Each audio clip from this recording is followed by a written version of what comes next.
Hello बच्चों, चलिए आज फिर हम आप लोग के बीच एक वीडियो लेकर के प्रेजेंट हो रहे हैं। देखिए, इससे पहले हम और वीडियो अपलोड किए हैं ऑब्जेक्टिव का, उसको आप लोग देख लीजिएगा। चलिए, ऐसे तो क्लास में पढ़ा दिया गया था।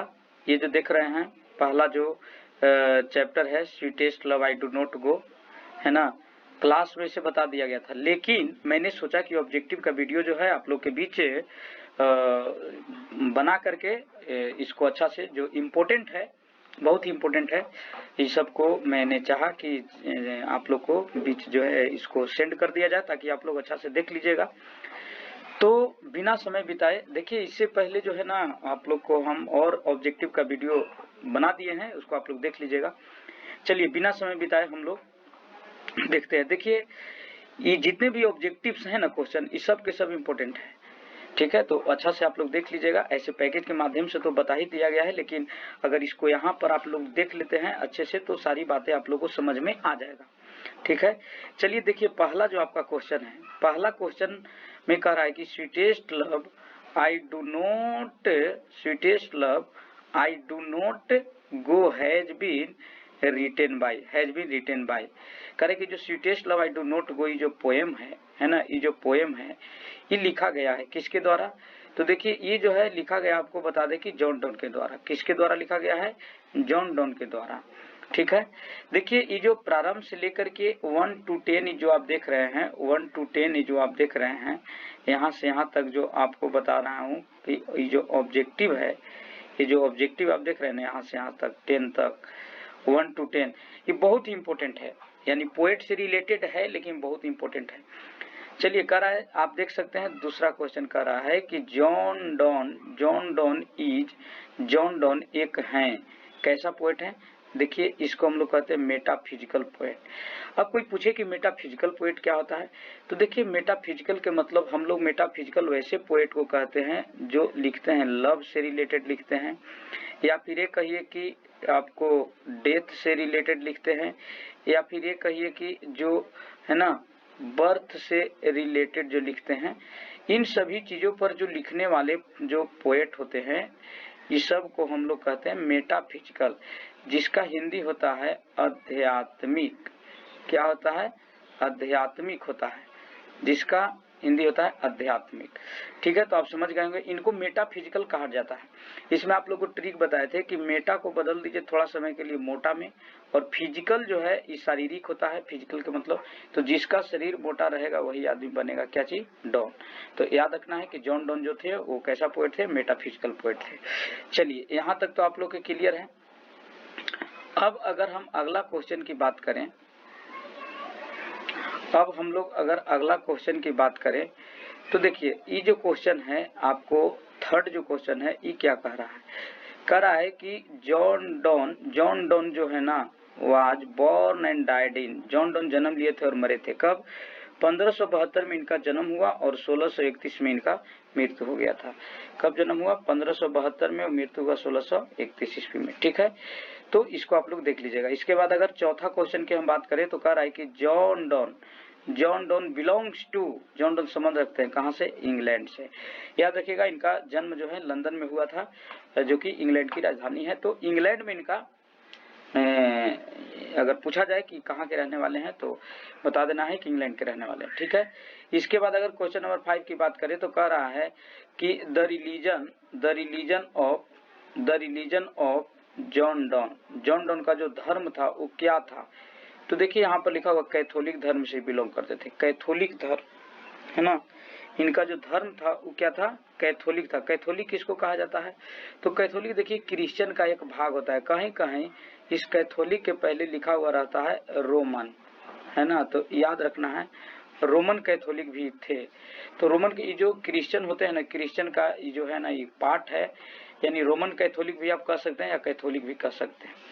इसके बाद देखिए क्वेश्चन नंबर 6 की अगर बात करें तो जॉन डॉन कह रहा है कि John don left Oxford university. John Donne जो है ना ये ऑक्सफोर्ड यूनिवर्सिटी छोड़ दिए थे बिकॉज ऑफ हिज, उनके कारण से। क्या चीज इनका कारण था? तो कारण था कि धर्म इनका जो था ना वो कैथोलिक धर्म था। कैथोलिक धर्म के कारण, है ना, कैथोलिक रिलीजन के कारण जो है ना ये अपना धर्म को छोड़ दिए थे। तो ऐसा इसलिए किए थे कि जब गए थे ऑक्सफोर्ड यूनिवर्सिटी में पढ़ने के लिए, तो अधिकांश जो वहाँ के लोग थे ऑक्सफोर्ड यूनिवर्सिटी के, वो इनके धर्म के खिलाफ थे, क्योंकि इनका जो धर्म था वो कैथोलिक था, वो कैथोलिक धर्म के अधिकांश वहाँ के जो लोग थे वो खिलाफ थे। इसलिए इनको कैथोलिक धर्म के कारण जो है इनको ऑक्सफोर्ड यूनिवर्सिटी से जो है ना, ऑक्सफोर्ड यूनिवर्सिटी से इनको निकालना पड़ा, वहाँ से फोर्स इनको दबाव बनाया गया था। ठीक है, क्वेश्चन नंबर देखिए 6 की अगर हम बात करें, 7 की कह रहा है कि जॉन डॉन भेजा गया था, इनको जेल भेजा गया था बिकॉज ऑफ के कारण से, क्या चीज के कारण से, तो देखिए यहाँ पर लिखा हुआ है सेक्रेटली का मतलब होता है चुपके से इन्होंने क्या किया था, मैरिंग कर लिया था विद पेट्रोन्स नाइस का मतलब होता है आश्रयदाता की भतीजी, जिस घर में ही रहते थे, जिस कमरा में रहते थे, उसी के एक भतीजी से इन्होंने चुपके से शादी कर लिया था, जिसके कारण इनको जेल भी जाना पड़ा था। ठीक है, इसके बाद बात करें क्वेश्चन नंबर 8 के, तो John Donne is well known, लोकप्रियता से ही जाने जाते हैं अपने क्या चीज के लिए, सॉन्ग्स एंड सोनेट्स। याद रखिएगा, बहुत ही important objective, songs and sonnet किसको कहते हैं। देखिए सोनेट की अगर हम बात करें तो वैसा पोएट जिसमें जो है ना 14 लाइन्स की कविताएं जो होती है, 14 जो लाइन्स की कविताएं होती हैं उसको हम लोग जो है ना क्या बोलते हैं, सोनेट कहते हैं। 14 लाइन की जो कविता है, तो ये अधिकांश जो जॉन डॉन थे ये अधिकांश 14 लाइन्स की पोएम लिखा करते थे, जिसकी वजह से इनको क्या बोलते हैं, सॉन्ग्स एंड सोनेट कहा गया। इसके बाद देखिए अगर हम आगे बात करें, यहाँ पर देखिए कह रहा है कि John don study, John Donne जो है ना बाद में अध्ययन किए थे, क्या चीज का, लॉ का पढ़ाई किए और थियोलॉजी का पढ़ाई किए। लॉ और थियोलॉजी के मतलब ये हुआ, लॉ के मतलब वही कानून की पढ़ाई किए, वकालत की पढ़ाई किए, और थियोलॉजी के मतलब होता है धर्म विज्ञान का भी इन्होंने अध्ययन किया। इसके बाद अगर हम बात करें, देखिए कह रहा है कि John don lost his job, John Donne अपना जॉब खो दिए थे because of sending him, John Donne अपना जॉब को खो दिए थे क्योंकि इनको जो है ना, देखिए यहाँ पे कह रहा है कि टू जेल ब्रीफली के मतलब होता है थोड़ा समय के लिए ही इनको जो है ना जेल भेज दिया गया था, जिसके कारण जो है ये अपना जॉब खो दिए थे। जॉब जो था वो इनका नेवी में जॉब था, क्या चीज में जॉब था, नेवी में जॉब था इनका। नेवी के मतलब होता है नौसेना, है ना, नौसेना में इनको जो है ना बता दें आप लोग को कि जॉब था, जिसके कारण से जेल जब भी गए, जेल क्यों गए थे, तो जेल ही चुपके से शादी कर लिए थे अपने पेट्रोन्स नाइस आश्रयदाता की भतीजी से, जिसकी वजह से इनको जेल जाना पड़ा था। चलिए जो आप देखें यहाँ से यहाँ तक ही कुल मिलाकर के जो 10 वो आपको क्वेश्चन हुआ, 10 क्वेश्चन जो यहाँ से यहाँ तक हुआ, है ना, इस सब को जो है आप लोग समझिए क्या बोलते हैं कि बहुत ही इंपॉर्टेंट है।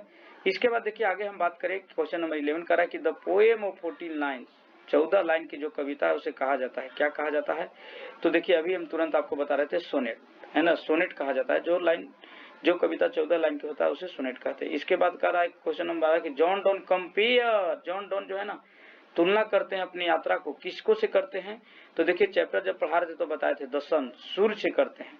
इसके बाद अगर हम बात करें 13 करा कि अकॉर्डिंग टू जॉन डॉन के अनुसार ये जो मैंस की जो पावर है, पावर का मतलब शक्ति, मानव की जो शक्ति है वो बहुत है, क्या है, बहुत ही क्या है, तो स्ट्रोंग है, वीक है। तो देखिए यहाँ पे वीक आप याद रखिए, कारण कि जो पोएम में यूज किया गया है ना, पोएम में तो वीक यूज नहीं किया गया है, लेकिन पोएम में आपको फीबल यूज किया गया, तो फीबल के मतलब ही वीक ही होता है, फीबल के मतलब ही कमजोर ही होता है। इसलिए जो है ना ये कहते हैं कि मनुष्य का जो पावर है, पावर मतलब जो जुदाई के बर्दाश्त करने की पावर, या विपत्ति आता है तो विपत्ति में आने वाली जो पावर होती है, विपत्ति जो आने वाली विपत्ति में जो सहन करने की पावर होती है, उसको जो है ना इसमें जिक्र किया है। चलिए आगे हम लोग बढ़ते हैं। आगे जो है अगर हम बात करें तो देखिए हम 13 क्वेश्चन तक जो है ना आ गए हैं। इसके बाद अगर हम बात करें, आपको बता दें कि देखिए क्वेश्चन नंबर 14 की अगर हम बात करें तो क्वेश्चन नंबर 14 में कह रहा है, आप यहाँ देख सकते हो, कह रहा है कि, है ना, कह रहा है कि जॉन डॉन जो है एक है कैसा पोएट है, तो देखिए ब्रिटिश पोएट कहना। देखिए जब भी कंट्री की बात करें, ऐसे मेटाफिजिकल पोएट हैं और सॉन्ग्स एंड सोनेट के नाम से भी जाने जाते हैं, लेकिन अगर नागरिकता पूछे कि कहाँ के रहने वाले, तो ब्रिटिश पोएट है। ब्रिटिश पोएट इसलिए कि रहने वाले कहाँ के थे, इंग्लैंड के रहने वाले थे, इसलिए ब्रिटिश पोएट है। चलिए कह रहा है कि हु वाज फोर्स्ड, कि इनको दबाव बनाया गया था टू लीव, छोड़ने के लिए, क्या छोड़ने के लिए, ऑक्सफोर्ड यूनिवर्सिटी छोड़ने के लिए किनको दबाव बनाया गया था, तो याद रखना सॉरी वाल्ट हिटमैन को नहीं, क्या बोलते हैं, जॉन डॉन साहब को। कहा कि वाल्ट हिटमैन जो है तो सॉन्ग ऑफ माई सेल्फ लिखे हैं, वाल्ट हिटमैन को नहीं। यहाँ पर याद रखना आपको, जॉन डॉन को जो है ना दबाव बनाया गया था, बाध्य किया गया था, इसलिए इन्होंने ऑक्सफोर्ड यूनिवर्सिटी को छोड़ दिया। क्वेश्चन नंबर अगर हम 16 की बात करें तो कह रहा है कि वांट्स टू ग्लैडली एक्सेप्ट, कौन है वांट्स टू ग्लैडली एक्सेप्ट, कौन है जो खुशी खुशी को मृत्यु को जो है ना स्वीकार करना चाहते हैं, वो कौन है? तो वो है, आपको बता दें कि जॉन डॉन। जॉन डॉन का कहना है कि मृत्यु निश्चित है, इसलिए आदमी इससे बच नहीं सकता है। इसके बाद देखिए क्वेश्चन नंबर 17 की बात करें, John Donne thinks that, John Donne जो है ना वो सोचते हैं कि, क्या सोचते हैं, इस सर्टेन, सर्टेन का मतलब निश्चित होता है, क्या सोचते हैं? तो इनका कहना है कि मृत्यु जो है वो निश्चित है, मृत्यु से इंसान बच नहीं सकता, वो एक दिन होना ही होना है। इसके बाद क्वेश्चन नंबर 18 की बात करें तो कह रहे कि what is the name of John Donne's wife, John Donne की पत्नी का नाम क्या है? तो जॉन डॉन के पत्नी के नाम देखिए यहाँ पर लिखा हुआ है, क्या लिखा हुआ है? जॉन डॉन के पत्नी का नाम है एन मोर। क्या नाम है? एन मोर। ठीक है। इसके बाद देखिए लाइन पूछ रहा है, कह रहा है कि that if good fortune fall, अगर अच्छा सौभाग्य गिर जाए तो can not add another hour, अगला पल इंसान अपने जीवन में ऐड नहीं करता है। ये लाइन कहाँ से लिया गया? तो ये लिया गया, आपको बता दें कि sweetest love I do not go से लिया गया है। इसके बाद देखिए क्वेश्चन नंबर 20 करा है कि O how feeble is man's power, ये लाइन कहाँ से है? मनुष्य का पावर भी कितना कमजोर है, तो ये भी आपको है sweetest love I do not go से। इसके बाद देखिए कह रहा है कि डेस्टिनी में टेक द पार्ट, डेस्टिनी में टेक द पार्ट, किस्मत तो अपना खेल खेलेगा ही। तो ई इज फ्रॉम कहाँ से है? तो ये भी आपको बता दें कि sweetest love I do not go से। ई जितने भी आप देख रहे हैं ना, देखिए यहाँ से लेकर के यहाँ तक जो आप देख रहे हैं ना, ई जो लाइन, इसको आप लोग ध्यान से समझ लीजिएगा, कारण कि बहुत ही इम्पोर्टेंट हो जाता है यहाँ से क्वेश्चन। ठीक है, चलिए अब थोड़ा सा आगे हम लोग देख लेते हैं। आगे जो है ना देखिए 22 जो क्वेश्चन है, कह रहा है कि 22 में कह रहा है कि हु विल कंप्लीट, कौन है जो पूरा करेंगे अपनी यात्रा को, स्पीडर जर्नी देन द सन, सूर्य से भी ज्यादा स्पीड से कौन कहते हैं कि अपनी यात्रा को पूरा करेंगे? तो ये जो है जॉन डॉन कहते हैं, क्योंकि ये जो है अपने पत्नी को आश्वासन देते हैं कि मैं जा रहा हूं तो मैं पुनः तुम्हारे पास आऊंगा। ठीक है। इसके बाद देखिए 23 में कह रहा है कि होज टीयर्स आर लाइक रेन, किसकी आंसू जो थी वर्षा की जैसी थी। तो देखिए हम आप लोग को जब पढ़ा रहे थे पोएम तो वहां पर बताए हैं कि जब यात्रा पर जा रहे होते हैं, कौन, जॉन डॉन साहब जब यात्रा पर जा रहे होते हैं तो इनकी वाइफ जो है विलाप करती है, यानी इतना ज्यादा रोती है कि पोएट जो है उसके लिए यूज कर दिए हैं कि मतलब है ना वो वर्षा की तरह जो है वो रो रही थी। ठीक है। तो यहाँ पर अगर हम बात करें तो कौन रो रही थी? जॉन डॉन की पत्नी रो रही थी, जॉन डॉन की वाइफ रो रही थी। इसके बाद देखिए 24 क्वेश्चन कर रहा है कि the poet in sweetest love I do not go, sweetest love I do not गो का जो पोएट है वो सैड है, सैड के मतलब दुखी, उदास है, किसके लिए? तो ये उदास है किसके लिए, है ना, ये जो एन मोर जो कि इनकी वाइफ है। इसके बाद देखिए 25 John Donne is going, John Donne जा रहे हैं, कहाँ जा रहे हैं? लिविंग हिज वाइफ, अपनी पत्नी को छोड़कर कहाँ जा रहे हैं? तो यहाँ पर आप याद रखिए जर्मनी याद रखना है। ठीक है। इसके बाद John Donne want, John Donne जो है ना दूर जाना चाहते हैं, गो अवे बिकॉज़, क्योंकि ही हैज नॉट टायर्ड, क्योंकि वो थके नहीं है, किसको से? तो अपनी क्या चीज से? तो आप कह सकते चाहे तो बिलव्ड कह दीजिए, नहीं तो फिर आप वाइफ कह दीजिए। ठीक है। इसके बाद देखिए 27 कह रहा है कि yesternight the sun went hence, कल की रात जो है वो सूरज वहां गए थे ना, and it is here today, फिर भी आज वो यहाँ है। ये लाइन कहाँ से? तो ये भी sweetest love I do not go से है। इसके बाद देखिए कह रहा है कि he hath no desire no sense, उसके पास न तो कोई इच्छा है और न ही कोई समझ है। ये लाइन कहाँ से लिया गया है? तो ये sweetest love I do not go से लिया गया है। इसके बाद देखिए कह रहा है कि वेन दाउ, जब तुम, दाउ के मतलब यहाँ याद रखिएगा ये होता है जब तुम विपेस्ट करती हो, रोती हो, अनकाइंडली काइंड, एकदम अजीब तरीका से, है ना, इज फ्रॉम, ये लाइन कहाँ से है? तो ये लाइन आपको हम बता दें कि ये लाइन भी जो है आपका वो है कहाँ से? तो वो है आपको बता दें कि